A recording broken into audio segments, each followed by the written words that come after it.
Welcome to Subramani.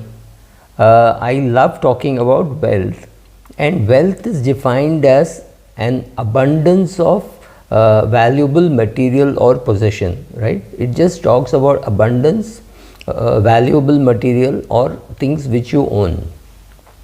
Fortunately or fortunately, when I use the word wealthy, the picture that comes to your mind must be that of a person with a lot of money, right?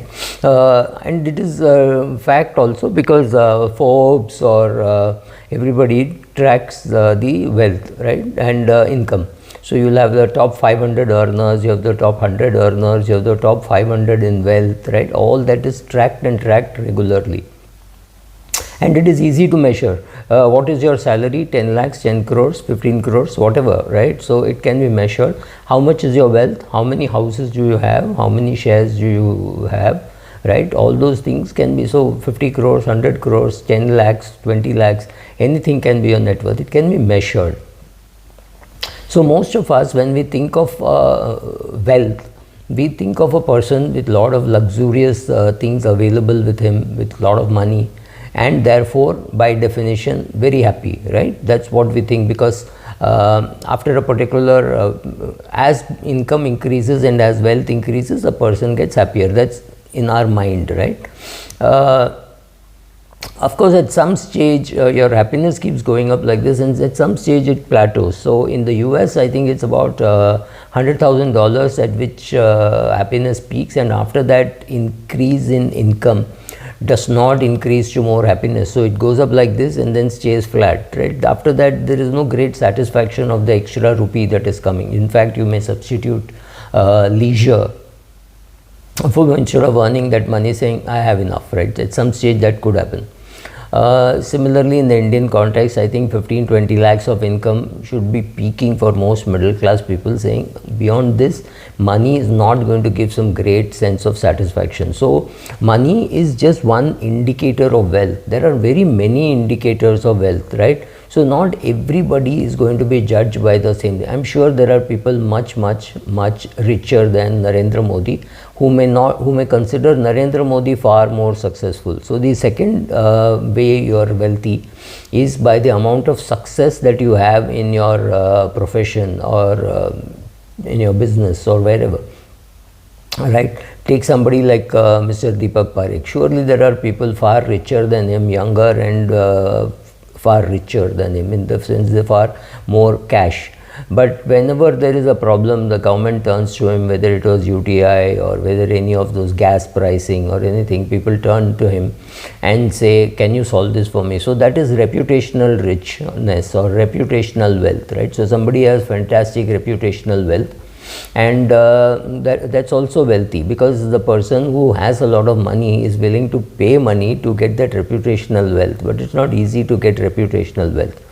Third is health of the wealth of being healthy, right? That's also very important, because you are saying, look, I am in a position to enjoy everything that I have. Would you consider a man wealthy if he has a lot of money, but he just cannot enjoy his wealth, right? Or she cannot enjoy her wealth? So not healthy, bedridden, cannot walk, cannot enjoy any of those benefits that they have, can't see properly, so can't hear properly, so unable to enjoy the small thrills of even watching television or things like that, can't walk, can't go out, very scared to go out, so does not have the guts to go out alone because of health reasons or whatever. That's not what you would consider wealthy, right? So you have to have health also. So you can be healthy rich or healthy wealthy rather than only be cash wealthy. What about those people who have fantastic relationships? Wherever they go, they are popular, they are wanted, everybody wants a selfie with them, everybody wants to be visible with them, right? That's another form of wealth. So being popular could be another form of wealth. Not all film stars are as rich as some of the businessmen, but they are far more popular. People want to be seen with them, people want to take an autograph of theirs, people want to take selfies, they want to form a relationship, all those things. So there can be popularity wealth. You can be wealthy by the amount of fantastic friends that you have, right? So you're very popular in your friend circle, in your family circle. People say, oh, he's the life of a party. That can be another form of wealth. So not all wealth is in the form of money. Then there can be educational wealth. People turn to you for any doubt, right? So you're extremely well read. So knowledge wealth. Now knowledge wealth is not something which can be measured very easily. How do you compare a lawyer and a doctor? Both are excellent in their field, but these are the people to whom you turn to, like, is a cardiologist, he's a constitutional lawyer, whatever. So they are again very, very wealthy in the terms of knowledge that they have. All these people have money, make no mistake, but they are not being judged by the amount of money that they have. For example, if you have a legal problem, you may turn to Salvi and you will not turn to Mr. Mukesh Ambani. So Mr. Mukesh Ambani definitely has more wealth than Mr. Harish Salvi, but when you have a legal doubt, you go to Mr. Harish Salvi. Similarly, there could be a neurosurgeon, there could be a heart surgeon who would be very reputed. So reputational wealth. So knowledge wealth, reputational wealth, social popularity wealth, all these things are also forms of wealth, because you have an abundance of something which you can share, right? And unlike financial wealth, educational wealth and reputational wealth increases the more you spend it, right? The more knowledge that you are willing to give away, it looks like your knowledge is also increasing. It does not happen so much with wealth, because wealth you can give away, and I'm not even getting into the universal law that when you give you will get. I'm not getting into that, but you can give away. It is some kind of a depleting asset. Knowledge is not a depleting asset, right? So you have so there are various types of wealth that you have to remember. It is not just money. It can be knowledge, it can be spiritual. People turn to you for any spiritual questions, so that is there. You could be a doctor, you could be a judge, you could be a lawyer, any of those things. So again, there is reputation. You could be a very social person, so there you could have a very good social circle which you have created, which is friends, cousins, classmates, clients, your vendors, all of them put together. You have a fantastic social life. That could be a form of wealth, right? So don't get carried away by thinking that wealth means money. Wealth of course means money, because that is the easiest to measure, but there are other measures of wealth also. You need to remember that. You can also be wealthy by the amount of experiences that you have. A few years ago, a friend of mine climbed the Mount Everest. Yes, climbed the Mount Everest, and he was making a presentation to us as to how much he spent in terms of time and money and all that in preparing for the whole thing. That whole experience of climbing the Everest, or the whole experience of sitting in a jeep and having a good view of a tiger making a kill and eating, or experiences of river rafting, mountain climbing, visiting all the beaches of the country or of the world, whatever. All those things are experiences. You can be wealthy by experiences, or you can be extremely wealthy like me on time. I have a lot of time for myself. So I think the real question of wealth is you have to decide what should be the indicator on which you want to be judged. Should it be money? Should it be knowledge? Should it be reputation? Should it be social skills? Should it be friendship?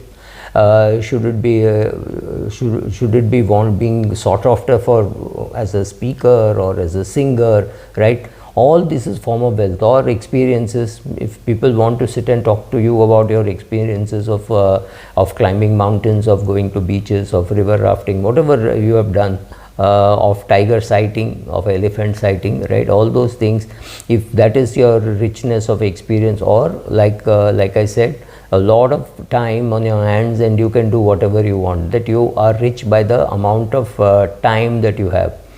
Mohandas Karamchand Gandhi, whom many people call Bapu or father of the nation, said one amazing thing. He said, I am rich by the things that I do not need, right? Think about this. I am rich by the things that I do not need. So for example, if you have one of the best chicken in the world and you show it to me, I am just not tempted by it. It just does not move a needle for me, because I am a vegetarian. or you show me a bottle. In fact, I remember a friend showing me a bottle of wine, I think wine or whiskey, which was about 6-7 lakhs of rupees, and he said this is 6 lakhs of rupees or 7 lakhs of rupees, and I said, be very careful, I'll be very, very sad if it breaks and you lose all of it, right? So to me, I'm rich by the things that I do not need. So that is what Gandhi said. I do not need certain things, and when I see those things, I'm say, look, I'm rich by the things that I do not need, whether it is non-veg, or whether it is alcohol, whether it is cigarettes, or whatever things. When I do not need a thing and it costs 50 lakhs, 1 crore or something, I look at it and say, wow, I don't need that. So I'm rich by the things that I do not need. This is Gandhi's words. These are Gandhi's words, and I don't think anybody in the world has articulated so well about how wealthy I am, in the sense that of not needing those things, and therefore I am wealthy. I think all these things make a person wealthy. So money is the first thing which conjures up in our mind, and we think of it as wow, this is how much. So the more money that I have, I'll be wealthier and I'll be happier. May not be true, because satisfaction can come from a combination of all this, can come with a combination of age. What is the point in having $20 billion or $10 billion or whatever at the age of 92? You may want it at the age of 22, right? Bigger amount at the younger age may be more useful for you, right? So youth could be on your wealth list. So any of these things, all these things, combination is what makes a person wealthy. To think a person is wealthy just because he has excess of one thing and lacks in other things is not a very great sign, right? So wealthy means you have to have a combination of, yes, of course you need money, you need time, you need reputation, you need knowledge. You decide what is the wealth that you are seeking. Go and seek that. Thank you.